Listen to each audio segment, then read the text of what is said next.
네, 여러분 안녕하세요. 고생 많이 하셨죠? 홀가분하지요. 어쨌거나 안 홀가분하다고요?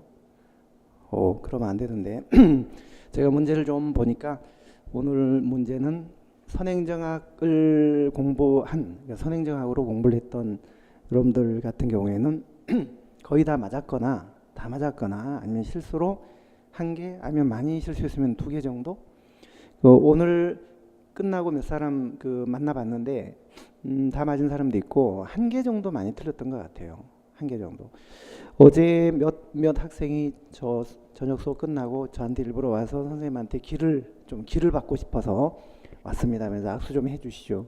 그리고 선생님이 수업 때 안 나왔지만 여태까지 안 나왔지만 앞으로는 나올 수 있다라고 강조했던 그런 것들 많이 나왔으면 좋겠습니다.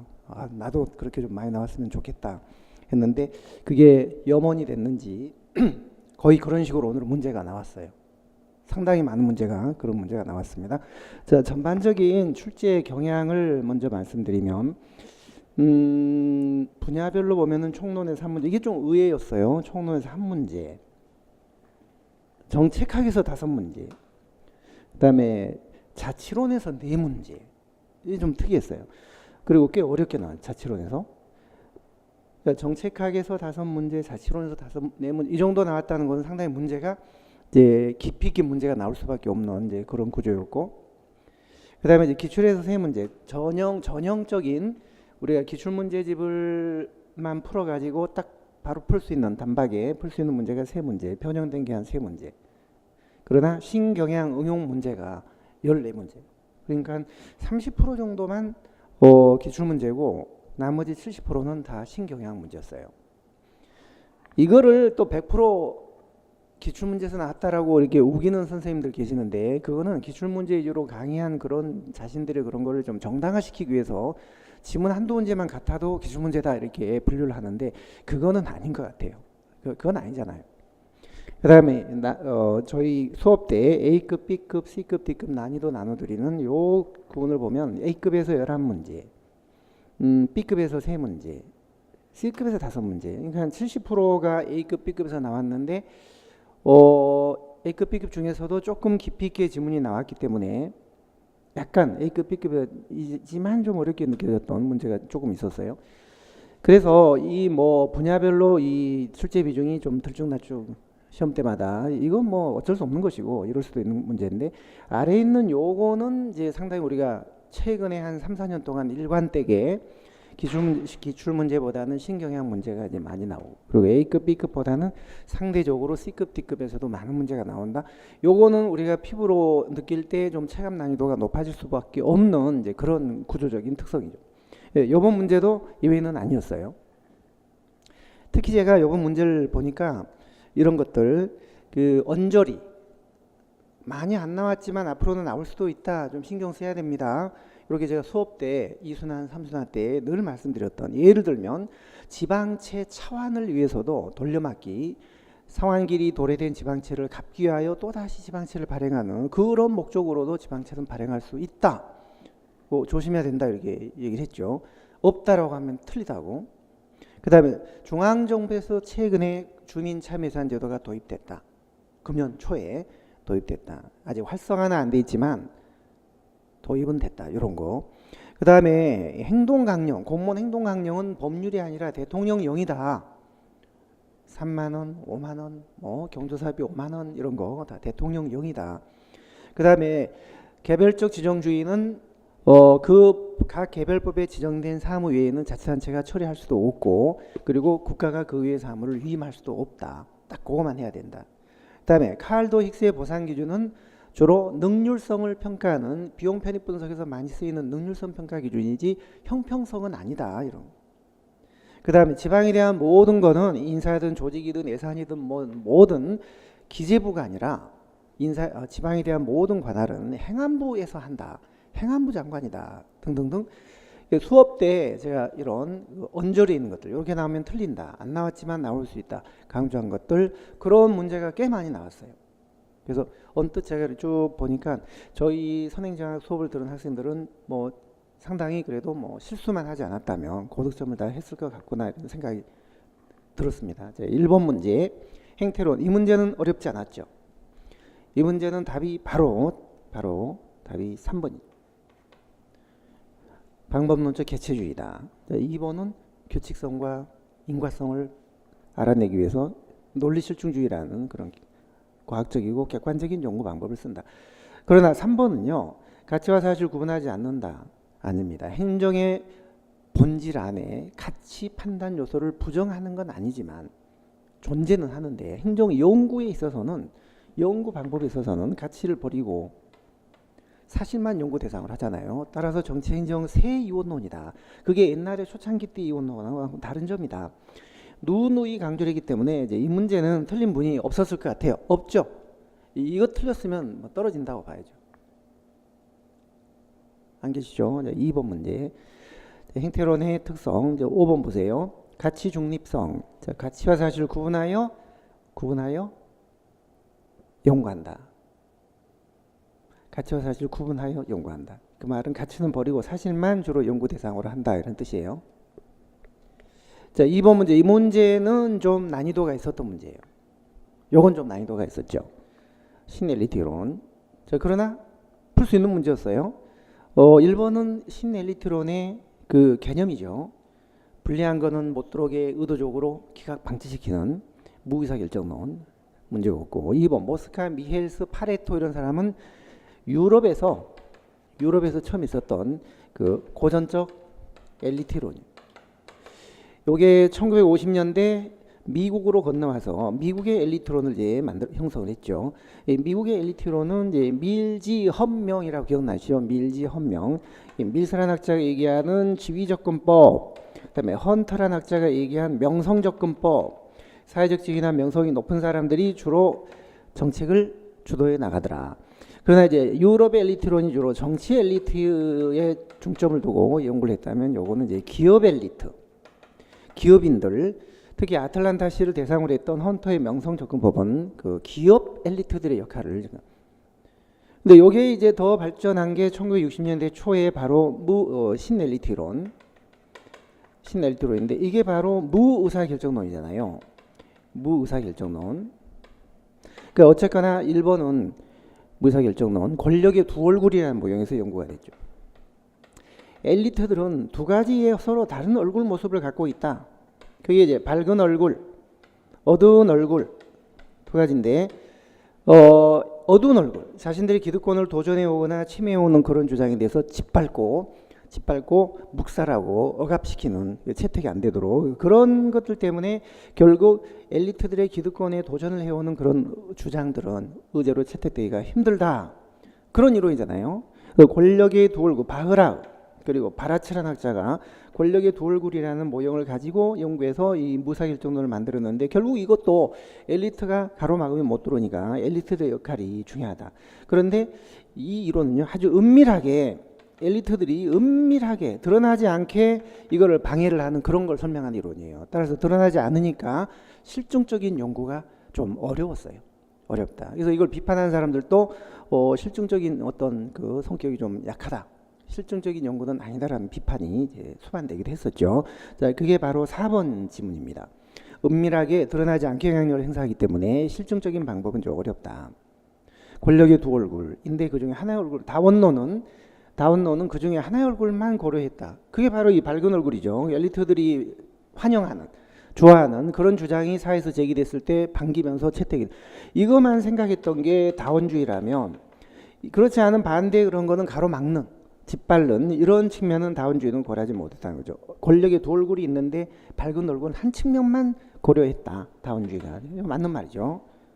두 얼굴 모두를 고려하지 못했다. 틀린 거는 2번이에요. 자, 엘리트론의 전개가 유럽의 고전적 엘리트론, 그 다음에 50년대 미국의 이 엘리트론 초창기 때, 60년대 신엘리트론 이렇게 됐기 때문에 신엘리트론은 이거를 좀 보완한 거예요. 그대로 도입한 게 아니라. 이거 뭐라고 얘기를 했냐면, 밀스나 헌터는 사회적 지위나 명성이라는 이런 것만 가지고 엘리트들의 권력을 설명하려고 했다는 거죠. 사회적 지위가 높은 사람, 명성이 높은 사람, 요 사람들의 어떤 이런 것만 가지고 엘리트들의 권력을 설명하려고 했는데, 이 신엘리트론은 그게 아니라 드러나지 않게 은밀하게 방해하는 이런 권력도 있다. 이런 측면을 이 이론들은 고려하지 못했다는 거예요. 여러분들 지금 해설 프린트 출력해서 같이 보시는 거죠. 그걸 좀 출력해서 보시면 좋은데 제가 업로드 다 시켜놨거든요. 카스파하고 공단기에. 자, 그래서 3번이 답인데 2번이 틀렸는데요. 이것도 약간 난이도는 높았지만 뭐 풀 수 없는 문제도 아니었습니다. 자, 그래서 시랖리티 이론은 권력의 돌고래하는 모형에서 무사결정론을 설명하는 이론이었어요. 자, 3번 문제. 이 문제는 우리나라 정부 조직의 기본 원리를 아시며 응용해서 푸는 문제였습니다. 이런 문제가 행정학에는 많이 있죠. 앞으로도 뭐 수없이 나올 수 있고, 중앙행정기관이 7, 8개 되고 소속기관이 거의 뭐 수백 개가 되고 하니까요. 이런 문제, 이런 조합은 뭐 앞으로도 무궁무진하게 나올 수 있는 거예요. 이걸 다 외워서 해결할 수 없잖아요. 자, 중앙행정기관의 소속기관으로만 옳게 묶인 것은 지방자치 인재개발은, 여러분들 인재개발원이 두 가지가 있어요. 국가인재개발원하고 제가 그 OD 강의 드릴 때 과천에 있는 중앙공무원교육원 옛날에 그게 지금의 국가인재개발원이에요. 이거는 국가공무원을 교육시키는 곳이고 이제 지방공무원들을 교육시키는 곳이 바로 지방자치인재개발원이에요. 그래서 국가인재개발원은 인사처 소속기관이고 지방자치인재개발원은 행안부 소속기관이에요. 지방에 대한 거는요, 인사든 예산이든 조직이든 뭐든 행안부에서 합니다. 행안부. 그러니까 국가는 인사를 인사처가 하고 예산은 기재부가 하지만 지방에 대한 거는 인사든 예산이든 모든 게 행안부 소관이에요. 그래서 지방인재개발원은 행정안전부 소속기관입니다. 공정거래 이런 거 소속기관 아니잖아요. 자, 우리 여러분들 제가 이거 정말 여러분들 기억나시죠? 이거 외워야 된다고. 그리고 나올 수 있다고. 위원회 중에 우리나라 수백 개, 400개 위원회 중에 중앙행정기관위원회는 몇 개요? 4개라고. 뭐요? 금방공원이라고요. 나 금방 중앙에 있는 공원에 갔다 올게 이렇게 말씀드렸잖아요. 금방중앙공원. 그래서 금융위원회, 방송통신위원회, 공정거래위원회, 원자력안전위원회 요 4개만 중앙행정기관이라고. 소속기관 아니죠. 중앙행정기관이라는 거는 그 자체가 소속기관이 될 수 없는 거예요. 그러니까 요거 소속기관 맞고 요거는 아니고. 자, 특허청은 부처청이니까 정부조직법상 중앙행정기관이죠. 지금 소속기관으로만 이건 아니죠. 그 다음에 국가기록원, 이거는 국가기록물을 관리하고 보존하는 그런 기관인데 행안부 소속기관이에요. 행안부. 이건 맞아요. 국립중앙박물관, 이거는 문화체육관광부에 있는 소속기관이에요. 박물관 소속기관. 자, 그 다음에 문화재청, 청은 부처청이잖아요. 정부조직법상 부처청. 여러분들 정부 중앙행정기관의 정의를 제가 행세 같은 거 행복도시건설청 그 다음에 새만금 개발청 이런 거 아니라고 했잖아요. 행세만 중앙행정기관이지 이건 아니다. 그리고 중앙행정기관은 정부조직법에 이렇게 정의가 됐어요. 다른 법률에 특별한 규정이 있는 경우를 제외하고는 이 법에 의한 부처청으로 한다. 근데 다른 법률에 특별한 규정이 있는 경우가 이 위원회 4개입니다. 그러니까 현재 우리나라 중앙행정기관은 부처, 청 4개 위원회 이렇게 되고. 그러니까 얘는 중앙. 지금 중앙행정기관하고 그 소속기관을 구분하는 문제인데요. 이거는 중앙. 이거는 소속기관.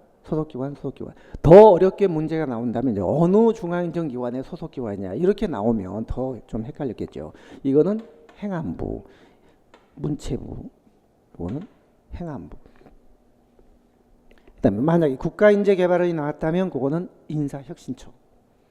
자, 그래서 기역, 리을, 미음이 돼야 되는데 이거 없네요. 다시 문제를 보니까 모두 묶으라는 건 아니잖아요. 모두 옳게만 묶여지면 되니까 기역, 리을, 미음이 들어간 것만 찾으면 되겠어요. 4번이 답입니다. 4번. 정부조직의 기본 원리를 이해, 그러니까 암기는 안 되는 거예요. 이런 식으로 기본 원리를 이해하고 있는 사람이라면 이제 풀 수 있고, 막 암기하면 이거 전혀 뭐가 뭔지 모르는 사람도 있었을 거예요 아마. 자, 혼합주사 모형. 자, 혼합주사 모형은 이런 모형이죠. 근본적인 결정하고 이제 세부적인 결정으로 나누어서, 근본적인 결정은 합리 모형으로 하고 세부적인 결정은 점중주의로 하는데, 자, 보통 우리가 합리 모형은 모든 대안에 대해서 모든 결과를 따져보자는 거잖아요. 모든 대안의 범위는 모든 대안을, 결과는 모든 결과에 대해서 면밀하게. 근데 이제 점증주의는 한정된 몇 개의 대안에 대해서 한정된 결과만 개략적으로 살펴보는 거잖아요. 근데 이렇게 하지 말고 혼합투사 모형은 이제 근본적인 결정은 합리 모형으로 하되 모든 대안에 대해서 개략적으로 살펴보고, 그 다음에 세부적인 결정은 점증주의로 하되 한정된 대안에 대해서 면밀하게 살펴본다. 이런 식으로 전략적으로 변증법적으로 결합하는 거. 이게 혼합투사 모형이에요. 어렵게 나오지 않았지만 2번 일단 맞죠. 2번. 지금 옳은 거 찾는 거니까요. 1번은 뭘까요? 프로그램화가 되어 있는 어떤 특정한 상태, 중요한 변수를 일정한 상태로 유지하기 위한 사이버네틱스 모형이죠. 실내 자동 온도 조절 장치 같은 사이버네틱스 모형. 그 다음에 3번은요. 갈등의 준해결, 문제 중심의 탐색, 불확실성을 회피하는 방식으로 통제한다. 조직적 학습 SOP. 뭘까요? 회사 모형의 전제 조건이죠. 5가지. 그 다음에 4번은 뭘까요? 모든 새로운 정보에 초점을 맞추는 게 아니라 제한된 변수의 변동 부분에만 주의를 집중한다. 이것도 사이버네틱스 모형이에요. 이것도 사이버. 그러니까 한정된 그 변수 그거만 가지고 그거 어떻게 변해가는지 변동 부분 이걸 쭉 추적을 해 나가면서 그때그때 적응을 해 나가는 의사결정을 하는 거. 이거 사이버네틱스 모형이에요. 2번만 답입니다. 2번만. 자, 다음 문제를 보겠습니다. 자, 그래서 H1의 혼합투사 모형은 자, 근본적인 결정은 합리 모형으로 모든 대안에 대해서 개략적으로 살펴보고, 대안의 범위는 모든, 대안의 결과는 개략적으로, 세부적 결정은 점증주의로 하되 한정된 대안에 대해서 아주 모든 결과를 면밀하게 살펴본다. 공공기관의 운영에 관한 법률, 공공기관에 대한 설명으로 옳지 않는 거 있습니다. 자, 기본적으로 우리 공공기관의 그 구분 자체가요. 수업 때 많이 얘기를 해드려서 요것 뭐 어려웠을까요? 별로 어려운 문제가 아니. 이 부분도 보시면요. 우리 공공기관의 운영에 관한 법률은 국가공공기관을 말해요. 국가공공기관을. 그러니까 공공기관 지정하고 해제하고 경영평가하는 거는 기재부 소관이에요. 기재부. 그런데 지방공공기관은 지방공기업 평가하고 지정하고 이거는 기재부는 관여를 못해요. 모든 거는 행안부가 합니다. 행안부. 그러니까 자치단체가 설립하고 거기에 관여하는 기관 이게 지방공공기관인데 이거는 이 법에 의한 공공기관이 될 수가 없는 거예요. 아예 법에 명시를 딱 해놨죠. 법에 할 수 없다고. 그 법 조문을 제가 그 해설해 보시면 그게 나올 거예요. 자치단체가 설립하고 관여하는 그런 기관은 공공기관으로 지정할 수가 없다. 이렇게 돼 있어요. 없다. 그리고 뭐 방송법에 의해서 설립된 기관, EBS, KBS 이것도 지정할 수 없다.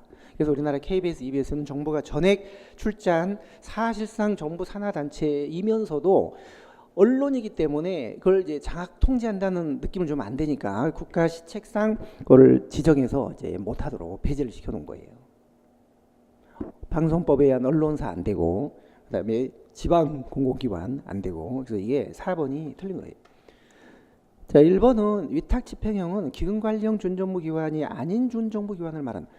자, 우리 공공기관의 유형을 보면 기타 공공기관이 있고, 그 다음에 준정부기관이 있죠. 준정부기관. 그 다음에 공기업 있죠. 그래서 정원 50명 이상인 공공기관 중에서 이걸 지정을 합니다. 기타는 정원 50명 미만인 공공기관에서 지정이 되는 것이고요. 그 다음에 이제 공기업은 시장형 공기업이 있고, 그 다음에 준시장형 공기업이라는 게 있죠. 네, 준정부기관은 이제 위탁 기금관리형이 있고, 기금관리형. 요거는 국가재정법상 설립된 그 기금을 관리하거나 그 기금의 관리를 위탁받은 준정부기관. 그래서 뭐 우리 신용보증기금이라든지 공무원연금관리공단이라든지 군인연금관리공단이라든지 이런 거 이게 기금관리형이에요. 그 외의 기관은 위탁집행형이 되는 거예요. 그 외의 기관은 나머지는요. 이것도 마찬가지. 시장형 공기업이 지정이 되고 그 외에 나머지는 준시장형 공기업이 되는 거예요. 자, 그런데 준정부하고 공기업을 구분하는 기준은 자체 수입의 비중이 50% 이상이 되냐 안 되냐 이게 기준이에요. 50% 이상이 된다는 얘기는 돈벌이가 쏠쏠 잘 된다는 얘기거든요. 그 중에서 공기업을 지정합니다. 안 되면 준정부 기관이 되는 거예요. 그 중에서도 자체 수입 비중이 85% 이상인 시장에다 내다 놔도 언제라도 능히 경쟁을 해 나갈 수 있는 살아나갈 수 있는 기업 그게 시장형 공기업. 그게 아닌 기관은 준시장형 공기업으로 지정이 돼요. 정부가 설립한 기금을 관리하거나 위탁받은 그런 기관은 기금관리형이 되고, 요게 아닌 나머지 기관이 위탁집행형 기관이 되는 거예요. 이렇게 구분이 되어 있거든요. 공공기관 운영에 관한 법률상 개념 정의가 다 이게 맞게 되어 있는 거예요. 지금요. 맞게 되어 있고, 요것도 50인 이상 맞게 되어 있고, 요거만 지금 틀리게 돼요. 이것도 큰 어려움은 없었던 문제였습니다. 4번이 답이 되겠고요. 다음 문제를 보시면은 내적 타당성, 외적 타당성, 이것도 큰 어려움이 없었던 문제예요. 역사적 요인은 사건 효과고, 성숙 요인은 성장 효과고, 회귀 요인은 회귀 인공 요소. 실험 직전에 반응한 그 한 번의 상태로 측정을 했을 때 평소 상태로 되돌아가 버리는 성향 때문에 생기는 오류, 이게 통계적 회귀잖아요. 이건 모두 내적 타당도 저이온이죠. 내적 틀렸고. 그 다음에 2번 준실험은, 자, 우리가 비실험이 있고요, 준실험이 있고 진실험이 있는데, 비실험은 통제 집단, 비교 대상 집단이 아예 없거나 있다 하더라도 이제 동질성이 없는, 사전에 이게 통제 집단을 구성하지 못한 그런 경우고, 준실험은 하고 진실험은 실험 집단과 비교 집단이 있긴 한데 사전에 이게 설정을 하긴 했는데, 준실험은 동질성을 갖추지 못한 실험이고 진실험은 동질성을 갖춘 실험이잖아요. 그런데 이게 외적 타당도는 이게 제일 높아요. 그러나 내적 타당도는 이게 제일 떨어지고 이게 높아요. 이게 진실험. 반대죠. 근데 준실험은 중간 정도 되는 것. 근데 이거는 정확하지 못해서 많이 안 쓰이고, 이거는 현실성이 없어서 많이 안 쓰이고, 실제 현실적으로 가장 많이 쓰이는 게 준실험인데, 따라서 준실험의 설계 방법이 가장 많이 개발이 돼 있었죠. 그래서 준실험은 진실험에 비하면 상대적으로 외적 타당도는 높은데, 문제는 이 내적 타당도가 진실험보다 취약하다. 이게 가장 큰 약점이에요. 그래서 2번 지문이 맞는 거예요. 준실험은 외적 타당도보다 내적 타당도, 이게 좀 진실험보다 떨어진다는 거, 이게 문제점이에요. 자, 3번에 내가 지금 관찰 대상이 되고 있구나, 실험 대상이다라는 이 사실을 알기 때문에 평소하고는 다른 어떤 감각적인 행동이나 심리적인 행동을 보여서 그걸 일반화시키지 못하는 요인이 호돈 효과죠. 실험 조작에 의한 반응 효과, 호돈 효과. 이거는 내적이 아니라 외적이죠. 자, 외적 타당도 저의 요인, 여러분들 대호 크다잖아요. 대호 크다. 왜 대호 크다? 대표성, 호돈 효과, 크리밍 효과, 다수 처리한 간섭. 그래서 이거는 호돈 효과에 대한 설명이라 외적 타당도 저해 요인이에요. 자, 4번은 정책과 효과 사이의 정확한 인과관계를 파악할 수 있는가 하는 문제는, 이거는 내적 타당도. 내적 타당도, 외적이 아니라 틀렸죠. 따라서 2번만 맞고 나머지는 다 외적 내적이 바뀌었습니다. 외적 내적이 다 바뀌었죠. 이것도 큰 어려움이 없었어요. 이 문제는. 자, 다음 문제를 보겠습니다. 7번 호크드와 피트. 요즘 정책 변동에 관한 문제가 무척 많이 나오고 있잖아요. 저희가 이제 C급으로 분류를 했는데, 이제는 앞으로는 B급 정도로 해야 될 것 같아요. 호크드와 피터스의 정책 변동 크게 네 가지가 있잖아요. 자, 정책 혁신이라는 게 있고, 그 다음에 정책 승계라는 게 있고, 정책 유지라는 게 있고, 정책 종결이라는 게 있습니다. 자, 요 네 가지인데, 종결은 이미 존재하고 있었던 정책을 완전히 없애는 거예요. 유에서 무가 되는 거죠. 유에서 무가 되는 거. 그런데 혁신은 반대로 아무것도 없는 상태에서 새로운 정책이 결정이 되는 거예요. 기존의 정책 목표, 정책 수단, 뭐 기구, 인력, 예산 전혀 없는 상태에서 새로운 정책이 만들어져서 무에서 유가 창조되는 새로운 정책의 결정이 혁신이에요. 유지는 계속 그대로 유지하는 거죠. 그러나 이거는 정책 수단은 좀 변동될 수 있어요. 뭐 기구가 변경된다든지, 뭐 인력이 는다든지, 예산이 는다든지, 이런 변동은 좀 있을 수 있어요. 정책 수단은 일부. 기본적인 성격은 그대로 유지가 되되, 승계는 흔히 이걸 정책 대체라고 하죠. 대체. 정책 목표는 바뀌지 않은 상태에서 정책의 기본적인 성격만 바뀌는 건데, 완전히 새로운 정책으로 대체되는 것. 그래서 흔히 승계를 우리가 정책 대체라고 하는데, 이거가 가장 전형적인 정책 승계예요. 선형적 승계라고 해요. 리니어 석세션, 선형적 승계. 그러니까 정책 목표는 그대로 유지하면서 정책 대안만 바뀌는 거죠.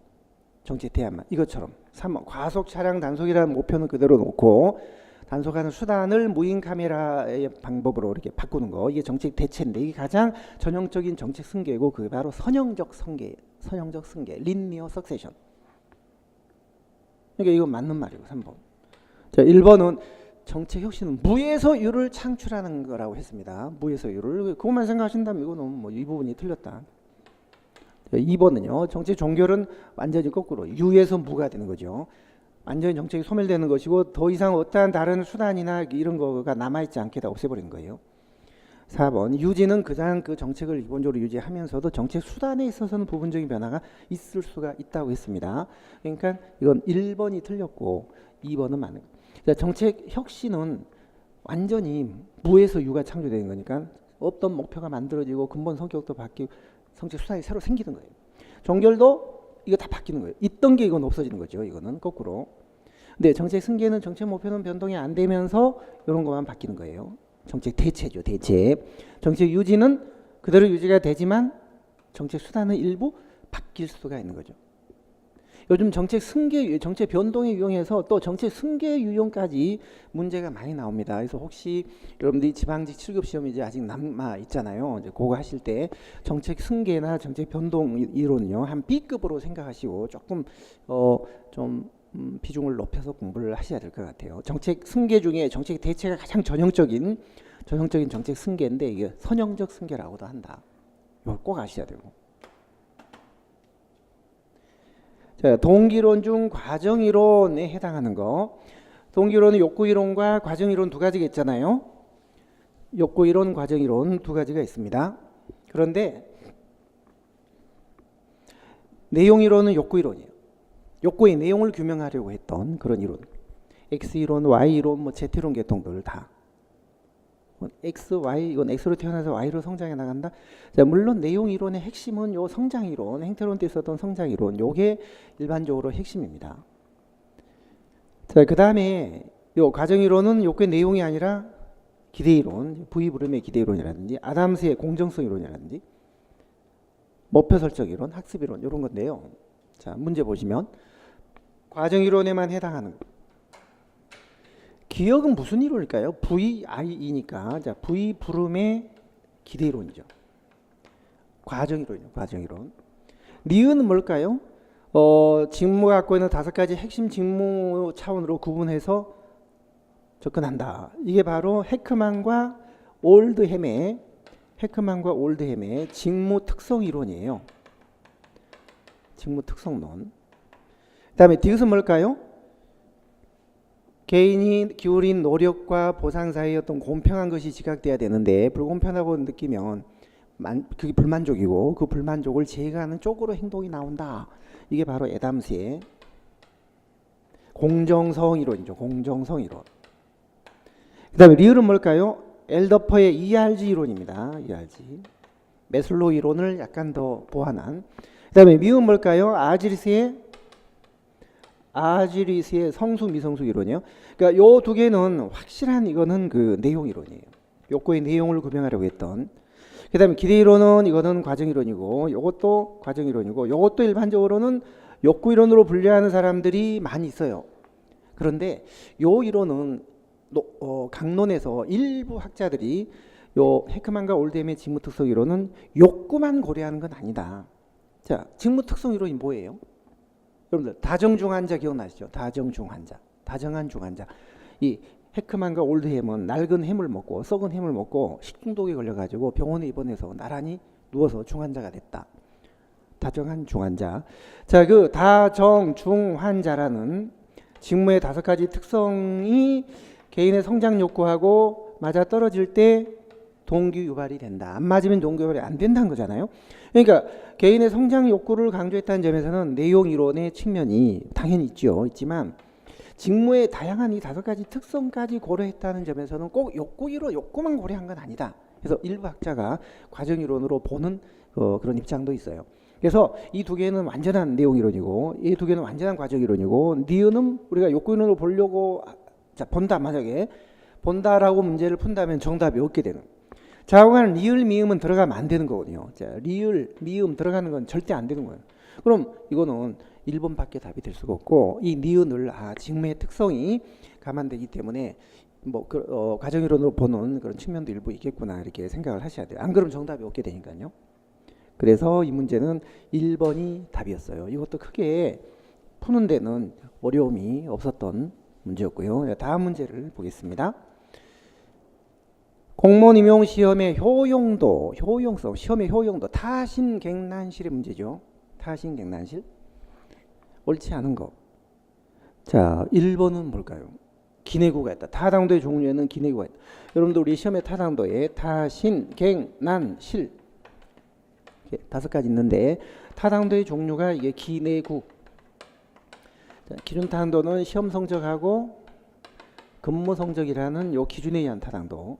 검증하는 방법이 예동이 있었죠. 예동. 예측적 타당도 검증, 동시적 타당도 검증. 이거는 시험의 합격자들의 시험 성적과 근무 성적. 이거는 재직자들의 시험 성적과 근무 성적을 비교하는 방법. 내용 타당도. 이거는 시험 내용하고 성적이 아니에요. 시험 내용과 직무의 내용이 일치하는지. 이거는 내용 분석을 해야 되는데 이거는 전문가들의 역할이 중요하다.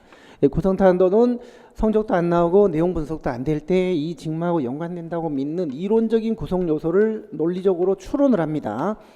논리적으로 추론하는 방법이 수차가 있죠. 수차. 수렴적 타당도, 그다음에 차별적 타당도. 자, 이거는 두 개념이 동일한 개념인지를 검증하는 방법이고 이거는 다른 개념인지를 검증하는 방법이죠. 그래서 논리적인 추론에 의해서 이론적인 구성 요소를 도출해서 이것이 시험 내용하고 일치하고 있는지 확인하는 이게 구성적 타당도예요. 타당도의 종류에는 기내구가 있어요. 신뢰도는 타당도는 정확도의 문제이고요. 정확도. 신뢰도는 이게 일관성의 문제거든요. 시험을 치를 때 사용한 측정 도구가 형식이나 시기나 어떤 공간적인 구성에 있어서 일관성이 있느냐, 규칙성이 있느냐의 문제거든요. 따라서 공간적인 일관성을 알아보는 게 이게 반분법이에요. 반분법. 그 다음에 형식을 바꿔서 이게 형식이 일관성이 있는지 알아보는 게 형식 변환법이에요. 형식 변환법, 동질 이형법. 그 다음에 시기를 달리하여 측정을 해보고 이게 혹시 영향을 주지 않았는지를 알아보는 게 재시험법이에요. 재시험법. 따라서 우리가 시험의 신뢰도를 검증하는 방법은 반형제다라고 했죠. 반형제. 박근혜 대통령과 최순실이 서로 정말 신뢰를 했는데 그렇게 하려면 반은 서로 형제가 돼야 돼요. 반형제. 신뢰도 검증 방법. 이거는 채점의 공정성. 이거는 문제 난이도, 쉽고 어려운 문제 어떤 배합 정도. 이거는 시험을 실시하는 시간, 비용, 노력 이런 거의 저렴성, 경제성. 이거가 갖추어졌을 때 그 시험은 효용도가 높다 이렇게 얘기를 하는 거죠. 자, 그러면 1번은 문제가 없고 2번은요. 시험 성적이 직무수행 실적과 근무 성적과 얼마나 부합되냐 이거는 내용이 아니라 기준 타당도예요. 기준 타당도 틀렸고 3번 이거는 재시험법, 신뢰도를 검증하는 방법. 4번도 마찬가지. 답이 2번이 틀리고 나머지는 맞는 지문이죠. 다음 문제를 보겠습니다. 자, 공무원 인사제도 설명으로 옳지 않는 거. 이런 식으로 종합형 문제가 많이 나오죠. 하나 어떤 제도를 묻는 게 아니라 역관제, 실적제, 대표관료제, 총액인건비를 종합하는. 자, 1번. 이것도 우리가 수업 때 많이 얘기를 했어요. 지역공무원제도는 장기간 근무를 해도 전문성은 떨어진다. 왜냐하면 직렬, 직류 이런 구분이 없기 때문에 계급제를 쓰기 때문에 일반 소양, 일반 행정가를 양성시킨다. 그래서 전문성을 떨어뜨린다. 그러나 전문 직업주의는 된다고 했잖아요. 여기서 전문 직업은 여기서 공무원이 전문가가 된다 이 뜻이 아니라 프로페셔널리즘, 공직을 직업으로 삼는다. 전문 직업으로 삼는다. 이런 뜻이에요. 1번 맞고 2번 역관주의. 이것도요. 역관주의는 실적주의에 비해서 훨씬 더 선거나 정당을 통해서 국민들한테 책임을 지기 때문에 공무원들이 민주성이나 대응성, 책임성이 높아져요. 그런데 정책 과정의 효율성도 높아질 수 있다. 이게 좀 걸릴 수 있는데 이런 거 있었잖아요. 역관제는 정치권하고 선거에서 승리한 정당이 공직을 임명하기 때문에 정치권하고 행정부 간의 관계가 원만하다. 조정이 잘 될 수가 있다고 했잖아요. 따라서 어떤 정책을 추진할 때 서로 갈등을 빚거나 이런 게 없을 수가 있기 때문에 맞는 말이에요. 3번 대표관료제, 역차별 논란, 실적주의 훼손 맞죠? 그리고 최초의 그 대표관료제가 미국 같은 경우는 이제 어퍼머티브 액션이라는 적극적 조치, 이제 흑인들 그 할당제 하는 거, 요런 게 지금 처음 도입됐었고 1960년대 말에. 그리고 우리나라 같은 경우는 현재 균형 인사 정책, 균형 있게 인사를 한다. 균형 인사 제도, 요게 대표 관료제. 요것도 맞고. 4번 총액 인건비. 자, 총액 인건비는요. 지금 각 중앙에서도 하고 있고 지방에도 이걸 인정을 하고 있는데 예산, 보수, 조직, 그다음에 정원 관리, 이런 것들에 있어서 전에는 중앙 그 막료 부처들이요 엄격하게 통제를 했죠. 요거는 기재부가, 요거는 인사처가, 요거는 행안부가, 요것도 행안부가. 자, 그런데 이런 중앙 정부의 통제, 각 부처나 지방자치단체에 대한 통제를 줄이고, 지방에 대한 이런 것은 전부 행안부가 통제를 했어요. 근데 이런 걸 다 줄이고 어느 정도 자율성을, 총액 인건비 범위 내에서는 서로 뭐 항목 간 조정도 허용한다든지 성과 상여금의 지급액을 증감할 수 있다든지 자율성을 주는, 그러니까 이런 중앙 막료 부처들의 중앙 통제를 상당 부분 완화시킨 그런 제도가 총액 인건비 제도예요. 물론 지방은 이름이 지금 기준 인건비 제도지만 취지는 같은 총액 인건비 제도예요. 따라서 4번이 틀렸어요. 중앙 통제는 그대로 둔 채, 이게 틀렸어요. 중앙 통제 자체를 상당히 낮춰서 완화시켜서 각 부처나 지방자치단체의 어떤 인사 관리를 훨씬 더 자율성을 높여주는 그런 제도였습니다. 자, 따라서 문제는 4번이 정답이 되겠고요. 자, 11번 지방재정의 구성 요소 중 의존재원의 기능. 의존재원이 뭐예요? 교부세, 보조금 이런 거죠. 보조금, 교부세. 그러면 1번은 자, 국가 차원의 어떤 통합성을 유지할 수 있다. 가난한데 좀 줘서 전체적인 통합을 유지할 수 있다. 또 보조금 주고 통제를 하고. 자, 그 다음에 지방의 중앙정부가 돈을 이렇게 내려보내주면 지방재정이 좀 안정되게 재원 확보를 할 수가 있죠. 안정되게. 그 다음에 세 번째, 교부세 같은 경우는 가난한데 많이 주기 때문에 지역 간의 어떤 재정 격차 같은 걸 시정하기 때문에 3번도 맞는 말이에요. 4번은요.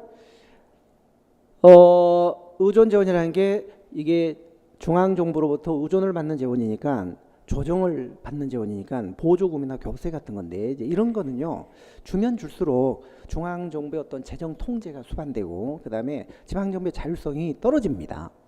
그리고 지방자치단체 어떤 다양성과 창의성 이런 거를 좀 구현하기가 힘들어요. 중앙정부의 어떤 획일적인 기준에 따라 이렇게 지급이 되고 통제를 하고 하기 때문에 이런 것들은 저해된다라고 봐요. 그래서 이 문제도 큰 어려움이 없이 4번이 답이었어요. 자, 12번 국세에 해당한 것으로만 옳게 묶인 것은 지방세, 국세. 이거 우리 지방세는 암기해야 되고 워낙 중요한 거기 때문에 요거는 뭐 큰 어려움이 없었을 것 같아요. 여기 보시면은 요런 게 11개 세목이 지방세고, 그 다음에 여기 보시면 인지세 뭐 그런 것들 다 국세입니다. 인지세, 주세 이런 것들. 술, 담배가 따라 댕기지만 술은 국세고 담배세는 지방세다. 이거 수업 때 많이 말씀드렸고, 그 다음에 자치구의 지방세는 2개밖에 없다. 등재. 자, 그럼 문제를 보시면은 국세에 해당 지방세가 아닌 것만 찾으시면 되겠네요. 자, 종부세, 국세잖아요.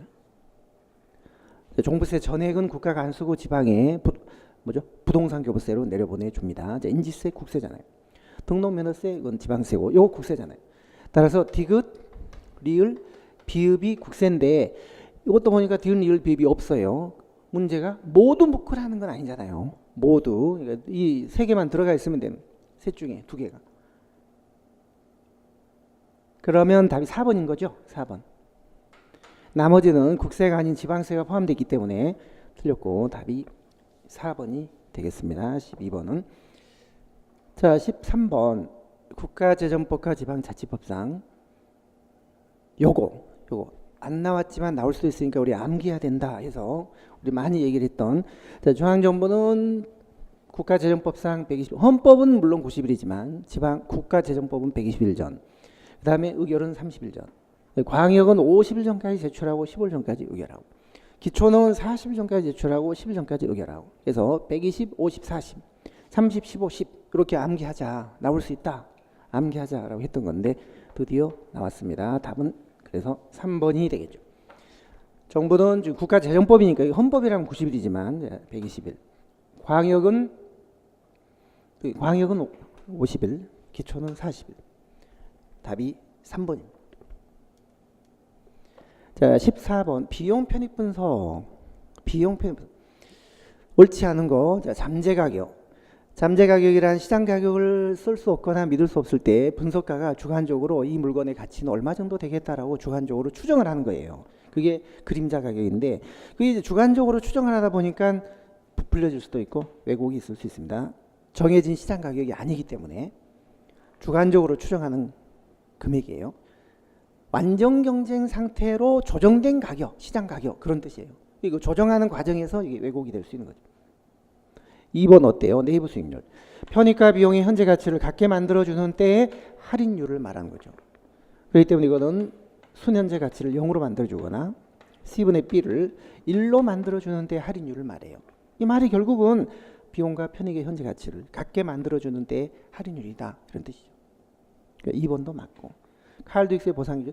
여러분들 우리가 능률성을 평가하는 기준 중에 이제 그 두 가지가 있다고 했잖아요. 파레토 최적 기준하고 칼도 힉스의 보상 기준이 있다고 했죠. 파레토 최적 기준은 사회 총 편익이 사회 총 비용보다 크다 하더라도 한 사람이라도 손해 보는 사람이 있으면 그 대안은 선택할 수 없다. 모든 사람의 효용이 늘어나는 경우에만 그 대안이 정당하다. 개인의 효용은 동일하지 않으며 보상이 불가능하다. 그러나 칼 듀익스의 보상 기준은 이 조건만 충족되면 얼마든지 채택할 수 있다. 여기서 생긴 순편익이 손해보는 몇 사람의 손해를 보상하고도 남는 게 있다면 그 대안은 정당하다. 개인의 효용은 동일하다. 따라서 교환이나 보상이 가능하다 라고 보는 게, 우리가 일반적으로 여기 0보다 크다거나 C분의 B가 1보다 크다라는 이 비용 편익 분석은 요 칼도 힉스의 보상 기준에 따른 것이고, 따라서 칼도 힉스의 보상 기준은 주로 이 형평성보다는 능률성, 이 비용을 누가 부담하고 이 편익이 누구에게 돌아가느냐 이런 거는 고려를 하지 않습니다. 크기만 따지지. 그러니까 능률성만 고려하지 형평성은 고려하지 않기 때문에 분배 정책에서는 이게 적용될 수 있지만 재분배 정책에서는 적용되기가 어려운 기준이에요. 자, 따라서 3번이 틀린 거죠. 재분배, 이게 틀린 거죠. 재분배적 편익의 문제를 다룰 수가 없어요. 분배 정책이나 능률성만을 다루는 평가 기준입니다. 자, 4번은 당연히 맞죠. 무형적인 거, 유형적인 거, 그다음에 금액을 현금으로 드러나는 거, 안 드러나는 거, 그다음에 사회 총체적인 거, 이거 전부 다 비용과 편익으로 포함을 시켜야 돼요. 그래서 이거는 3번이 틀리고 나머지 지문은 다 맞겠습니다. 자, 행정윤리 옳지 않는 거, 이것도 저희가 그 문제풀이하고 이순환 같은 거 할 때 많이 얘기했던 공직자윤리법의 이선제 주치행이죠. 이선제 주치행. 이제 그 중에 취업 제한 의무가요. 퇴직 전 3년, 5년간 담당했던 그 업무에 연관된 기업체 퇴직 후 3년간은 못 간다. 이게 공직자윤리법상 재산 등록 의무자의 취업 제한 의무예요. 물론 이제 부패방지법에는 비위 면직자는 퇴직 후 5년간 못 가도록 돼 있죠. 근데 요건 그건 아니잖아요. 요거 김영란법상 그 부정청탁 금지 그 대상입니다. 여기. 각급 학교의 성적 처리 등에 대해서 법령을 위반해요. 안 되는 거죠, 그건요. 할 수 없죠. 자, 3번 부패방지법, 그렇죠. 내부고발자 보호제도. 공무원은 비리를 발견하면 국민권익위원회에 신고해야 되고 그 공무원은 보호되어야 한다. 그리고 비위면직자 취업제한 의무, 그 두 가지가 이 법에 규정이 돼 있죠. 공직자윤리법에는 이선제 주치행 6가지가 규정돼 있고요. 그 중에 요거는 취업 제한 의무입니다. 4번이요. 행동강령. 이거 상당히 공무원들의 구체적인 행동 그 기준인데 3만 원 이상 식사 대접 받지 마라, 5만 원 이상 선물 받지 마라, 5만 원 이상 경조사비 하지 마라, 이런 내용들인데 요거는 법에다 규정하기는 어려워요. 그렇다고 뭐 헌장이나 이런 데서 자발적으로 하도록 할 수도 없고, 그래서 행동 강령 같은 데 규정을 하고 이걸 어기면 이게 이제 회색 부패가 돼서 처벌할까 말까 이런 게 약간 논란거리가 되는 거죠. 법이 아니에요. 대통령령입니다. 대통령령. 그래서 이 문제 답은 4번이었고요. 4번. 자, 16번 지방채 여러분들 기억나세요? 외조초 조합도 지방채를 발행할 수 있다고 했죠. 조합도 발행할 수 있다. 다만 행안부 장관 사전 승인을 얻어야 돼요. 요거요. 지방채 차환을 위해서도 발행할 수 있다라고 했잖아요. 이걸 양성화 시켜줬다. 2014년 지방재정법에서 이거 보세요. 우리 교재에 날개 있는 거 다음 같은 네 가지 사유에 지방채 발행할 수 있다. 지방채 차환, 돌려막기. 만기일이 도래된 지방채를 상환하기 위해서 지방채를 또 발행해서 이게 갚는 거. 이게 물론 좋은 건 아니지만 옛날엔 법에 의해 양성 명문적으로 허용되진 않았는데 2014년에 그거를 공식적으로 이제 양성화 시켜줬어요. 재해복구, 예측할 수 없는 세입 결함의 대규모 세입 결함, 그다음에 공유재산 조성. 이런 네 가지 경우는 지방채를 발행할 수 있다. 그러나 외조초, 조합이 발행하거나 초가 발행하거나 외채를 발행할 때는 의결 전에 지방의 의결 전에 행안부 장관 사전 승인을 얻어야 된다. 기재부가 아니라. 4번 보실래요? 4번. 발행 한도의 범위 내라 하더라도 외채 발행 시에는 기재부 장 지방에 대한 재정, 예산, 인사, 조직 모든 거는 행안부 장관 소관이라는 거 제가 아주 엄청 많이 말씀드렸어요. 그게 굉장히 중요한 거거든요. 그것 때문에 정답이 이게 그걸 알고 모르고 하는 경우가 참 많이 있는데 이 문제도 그런 케이스에 지금 걸린 거예요. 4번 틀렸고 1번 틀렸고 2번 틀렸고 제주특별자치도지사 특별자치도니까 특례법에 의해서 당연히 여기는 예외가 좀 일부 인정이 될 수도 있겠다라고 생각하셔야 되고 나머지 다 틀리니까 소거법에 의해서 3번이 답이 될 수밖에 없죠. 실제 이게 법에 이렇게 허용을 하고 있어요. 외채 발행이나 초과 발행을 허용합니다. 제주도. 뭐 총액인건비제도 이런 것도 적용이 안 돼요. 그러니까 제주도는 상당히 많은 특례가 인정이 되고 있다. 기본적으로 그걸 아시면 될 것 같고요. 참여예산제도. 자, 이것도 저희가 보세요. 브라질 포르토 알레그리시. 이건 여러분들이 몇 번 들어서 아시겠죠. 2번 보세요. 중앙정부는 안 되지 않았느냐. 주민참여예산은 도입됐지만 국민참여예산은 도입이 안 됐지 않았느냐. 그런데 왜 모두 가능하다고 할까? 이거 틀린 거 아닐까? 생각할 수 있는데 금년 1월 초에 바뀌었잖아요. 국가재정법이 개정이 돼서 국가도 예산 편성 과정에 국민들이 참여할 수 있는 기회를 줘야 된다. 그래서 제도화가 됐어요. 아직 이제 얼마 몇 달 안 됐기 때문에 아직 활성화는 안 돼 있고 기본적으로 주민참여예산은 소규모 지방정부를 대상으로 오래전부터 시행을 했기 때문에 주로 전통적으로 지방정부를 대상으로 시행된다. 이 말도 맞고 중앙정부도 가능은 하다. 이 말 도입됐으니까 맞는 말이에요. 맞는 말이에요 이거. 그러니까 우리 금년 초에 그 각종 특강이라든지 뭐 이런 데서 제가 여러 번 말씀드렸잖아요. 중앙정부도 가능해요. 자, 그 다음에 3번 어때요? 자, 이것도 주민참여예산제도에 우리가 그 취지와 본질을 잘 생각해 보시면 MPM 때 나온 예산제도가 신성과주의예요.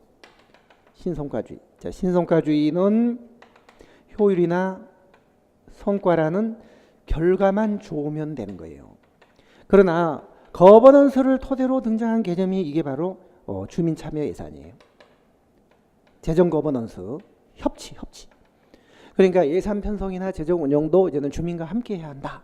이런 취지니까 여기서 나온 게 주민참여예산입니다. 이거는 효율이나 성과보다는 예산 편성 과정이 민주적이어야 한다는 거죠. 민주적이고 투명해야 된다. 따라서 이거는 결과, 성과를 중시하는 MPM의 산물이었다면 거버넌스는 재정 거버넌스, 이 주민참여예산은 재정 협치, 재정상 거버넌스이기 때문에 이거는 결과보다는 예산 편성 과정에서의 주민 참여니까 과정의 민주화, 과정의 투명화를 훨씬 더 중시하는 그런 제도예요. 3번이 바뀐 거죠. 과정적 측면의 이념이 그게 민주 투명성이고 결과적 측면의 이념이 효율과 성과입니다. 그러니까 이 두 관계를 신성과주의 대 주민참여예산이라는 이 관계를 전혀 생각을 안 하면 이 말을 또 놓칠 수가 있는 건데 이게 틀린 거죠. 4번 예산 편성 과정에서 참여를 주로 의미합니다. 일반적으로 집행이나 뭐 결산이 아니고요. 그래서 3번만 틀리고 나머지는 맞네요. 보세요. 우리 교재 명시가 돼 있잖아요.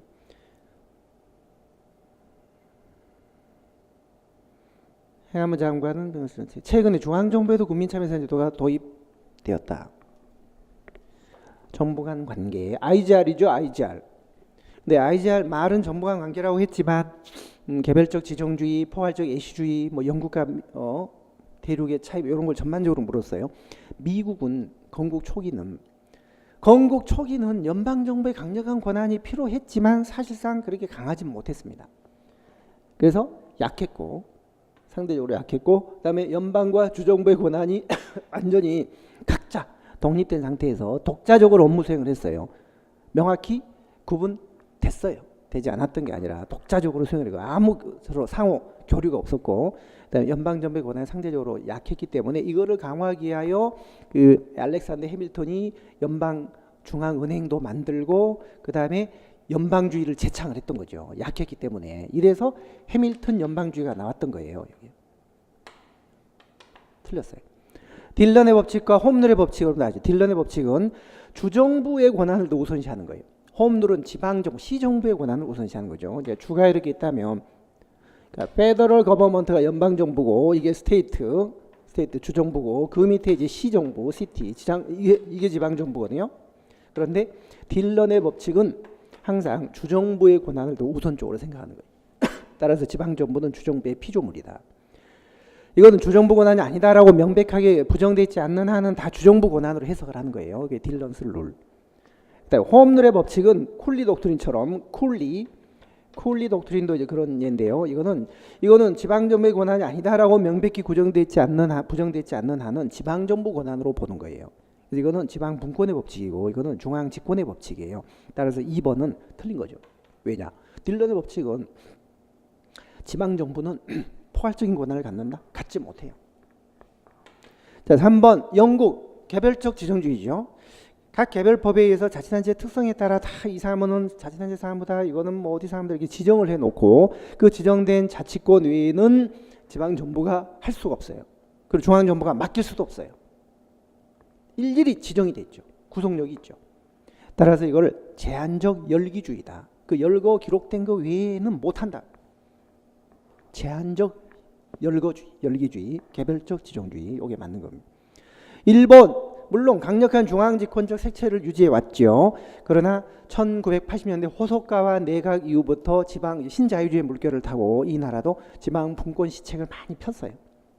계획 이루지 못했다? 있었어요. 1980년대 중반 호소카와 하시모토 그 무렵 때, 우리 행정개혁편에서 심화 때 제가 가끔 설명을 드리는 건데, 뭐 이런 지문 정도는 사실 뭐 모르신다 하더라도 3번 지문이 명식으로 확실히 맞기 때문에 뭐 정답을 찾는 데는 큰 어려움이 없었을 것 같아요. 지방자치 문제인데도 국가직에 나온 문제치고는 꽤 어렵게 문제가 나왔죠. 자, 민원행정, 고객과 접촉하는 그 경계작용에서 이루어지기 때문에 그걸 우리가 경계작용 기능이라고 해요. 경계작용 기능.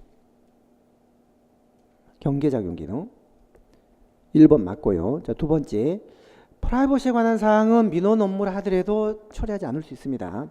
민원 처리에 관한 법률에 그렇게 규정이 돼 있어요. 그다음에 행정 구제, 간편하게 뭐 구제해주고 시정해주는 그런 성격도 있습니다. 간편한 행정 구제 기능으로 수행한다.